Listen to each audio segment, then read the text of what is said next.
পরে বড়বাবুর আমার সাথে বেরোলে মনে হয় তার গাড়িতে তেল নেই আর তেল ভরতে হবে। এই যে তেলের টাকাটা আমি সেই কারণে প্রমাণস্বরূপ ওই টাকা দেওয়ার ভিডিওটা আমি রেখে দিয়েছিলাম ফোনের মধ্যে আর ওটাও অ্যাড করে দিই। গাড়ির ট্যাঙ্কি ফুল করে আমরা চললাম সামনের দিকে। আর যেতে, যেতে দেখলাম এখানে একটা কাকু এই মোষগুলোকে নিয়ে যাচ্ছিল। বেশ ভালো লাগছিল দেখে সেই কারণে ভিডিওর মধ্যে নিয়ে নিয়েছি। আর এই জায়গাটা তো তোমরা অনেকেই চিনতে পারছো আর অনেকেই চিনতে পারছো না। যারা, যারা চিনতে পারছো কমেন্ট করে অবশ্যই জানাবে। আশেপাশে কার বাড়িঘর আছে। যার, যার বাড়িঘর আছে আশেপাশে বা বাড়িঘর নেই তারা সবাই চ্যানেলটাকে একটুখানি ফলো করে নাও। আর এইদিকে দেখো বড়বাবুর মাথার মধ্যে পটি করে দিয়েছিল কাকে আর ও এখানটায় ধুতে লেগে গেছিল হাত কল পাম্প করে।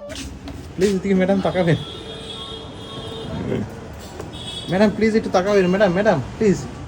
বলতে না বলতে চলে এসেছি আমি স্যালনে। এখানে আমি বরাবর আসি আমার হেয়ারের ট্রিটমেন্ট নিতে আর আমার মাথার মধ্যে হয়েছিল প্রচন্ড পরিমাণে ড্যান্ড্রফ। তোমরা আগের ভিডিওতে দেখে সেই ড্যান্ড্রফের ট্রিটমেন্ট নিতে আমি এখানে আসি প্রত্যেক মাসে। যদিও স্পা করতে আসতে হয় সাথে আমি ট্রিটমেন্টটাও নিই। আর এখানে আসার পরে জানতে পারলাম শুধুমাত্র ট্রিটমেন্ট নিলেই হবে না, জল খেতে হবে আমাকে প্রচুর পরিমাণে। জল না খাওয়ার জন্য আমার যে স্ক্যাল্পটা আছে সেটা ডিহাইড্রেটেড হয়ে যায়। এই হলো আরেক জায়গা, জল খেতে আমার একটুও ভালো লাগে না। কিন্তু এখানে যে দাদা ছিল জোর